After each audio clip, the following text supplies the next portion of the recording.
Olá, pessoal, sejam bem-vindos a mais uma aula. Nesta aula de hoje, nós iremos falar sobre o outro processo e último de propagação de calor.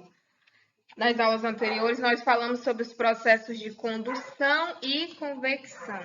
Nessa aula, nós iremos dar continuidade ao nosso capítulo de termologia, falando um pouco sobre radiação. Então, vamos lá. A radiação nada mais é que um processo de propagação de energia na forma de ondas eletromagnéticas, que ao serem absorvida parte dessa energia, né, dessas ondas, ela se transforma em energia térmica. Um exemplo muito prático é quando nos bronzeamos na praia, né? Ficamos expostos a radiações solares. A maior parte da energia que recebemos, ela vem do Sol, através de ondas eletromagnéticas que, ao atingir o nosso corpo, elas são absorvidas e transformadas em grande parte em energia térmica.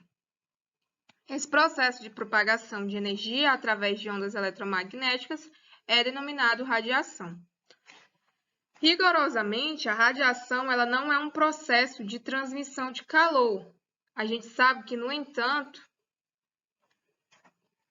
que um corpo ele emite energia radiante ao sofrer um resfriamento.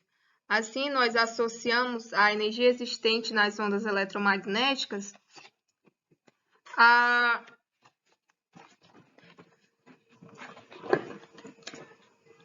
emitidas com energia térmica que saiu lá do corpo. Então, a gente tem alguns exemplos de radiações bastante conhecidas e comentadas, que é a radiação alfa, beta, gama, raio-x, a ultravioleta, a luz visível, as ondas de rádio, a infravermelho e também a radiação do micro-ondas.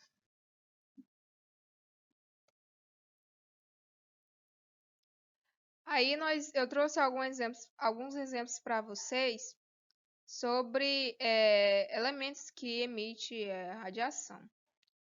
Aí nós temos uma garrafa térmica, né? Ao contrário do que muita gente pensa, a garrafa térmica ela não foi inventada para manter o café quente. Foi o físico James, né, que no final do século XIX, a pedido de colegas, ele inventou um recipiente que pudesse conservar soluções biológicas a temperaturas estáveis. Então, ele havia feito trabalhos com Torricelli, que no século XVII tinha comprovado que o vácuo era um bom isolante térmico. Então, o grande problema de James era como manter o vácuo no recipiente. Para tanto, ele construiu uma garrafa de vidro com paredes duplas, né? O ar existente entre essas paredes foi retirado e a garrafa foi lacrada, para evitar que a luz atingisse a solução biológica e provocasse alguma alteração. Então, ele espelhou essas paredes da garrafa. Com isso, evitava que as ondas de calor entrassem ou saíssem dela. Então, James ele era um daqueles cientistas que achavam que as suas descobertas elas deviam ser usadas por todo mundo. Então, ele não patenteou a sua invenção, né? E foi considerado um presente para a ciência. Mas aí veio outra pessoa, né? Que foi uma segunda pessoa, foi o alemão Burger, que ele foi o fabricante de vidros, onde, o que ele fez? Ele aperfeiçoou o invento de James, né? Ele diminuiu o tamanho e lançou a garrafa térmica no mercado. Foi um sucesso de vendas e que ele se tornou dessa forma muito rico. Então, a garrafa térmica ela é um dispositivo cuja finalidade principal é manter constante por um maior intervalo de tempo a temperatura do seu conteúdo. Para tanto, as paredes desse sistema são praticamente adiabáticas. O que é um instrumento? O que é adiabático? Quando se reduz consideravelmente as trocas de calor entre o seu conteúdo e o meio externo. Então, a gente pode observar nessa figura que as paredes interna e externa da garrafa de vidro elas são espelhadas, com o objetivo de quê? De impedir a transmissão de calor por radiação térmica. Já a tampa da garrafa térmica ela deve deixar a boca bem fechada, com a finalidade de evitar a transmissão de calor por convecção. Aí nós temos outro exemplo que são as placas coletoras. As placas coletoras elas são responsáveis pela absorção da radiação solar. Né? É uma energia térmica que é absorvida pelas placas e é transmitido para a água que circula no interior de suas tubulações de cobre. Né? O reservatório ele é um recipiente, né, para armazenamento de água aquecida. A utilização de coletores para usos domésticos no aquecimento de água pode representar uma economia de 30 a 40% na conta de energia elétrica nas residências. Né?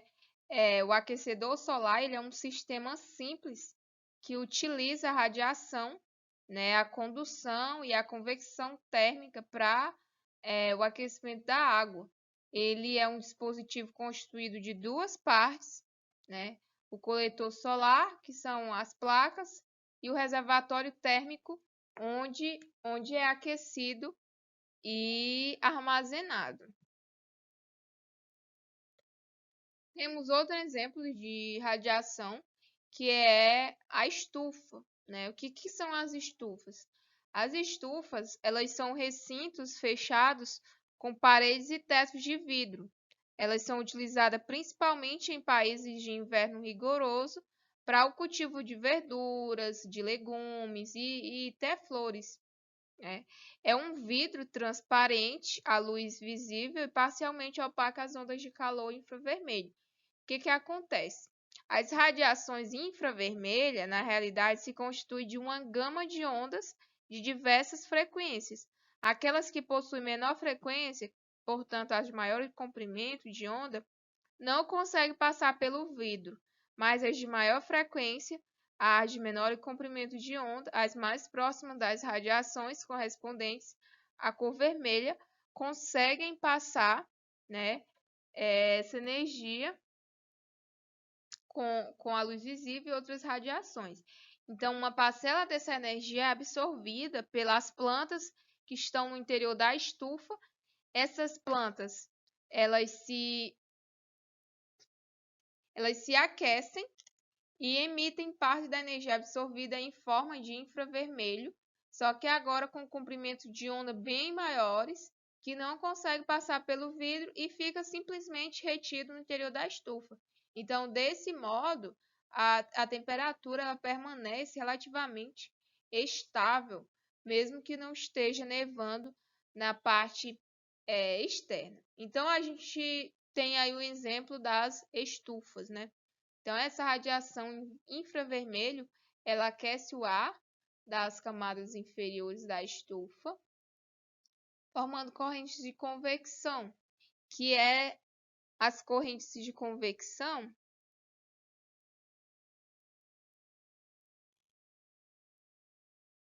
essas aqui em vermelho, certo?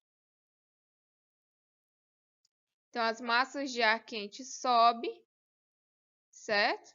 E as massas de ar frio, elas descem, que vão levar o ar quente para camadas superiores da estufa, sendo que este ar ele é impedido de se propagar, né, para o ambiente externo aqui da nossa estufazinha.